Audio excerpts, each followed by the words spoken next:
પપ્પા મારા ટીચર આવ્યા અત્યારે હા લે આવો ટીચર બેહો બેહો. આ તમારા છોકરાનું રિઝલ્ટ તમે લેવા ન આવ્યા ને એટલે મારે દેવા આવવું પડ્યું. એમ નહીં, તમે આવ્યા છો ધારો કહી દો ને કેટલા માર્ક આવ્યા છે હવે. અરે તમારો છોકરો નાપાસ થયો હે.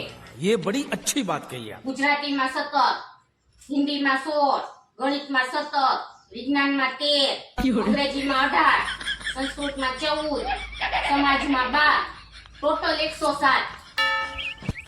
છેલ્લે કેટલા કીધા? 107. ટોટલમાં 107. વાહ ભાઈ વાહ, કેવું પડે હો. બાકી આ ટોટલના ટીચરને મળવું પડશે. ભૂકા કાઢી નહીં ખાઓ ટોટલમાં તો. બાપ દીકરો બે સરખા. અરે પણ ટીચર આપજો, એ આ ટોટલના ટીચરના નંબર તો આપતા જાઓ. अबे साले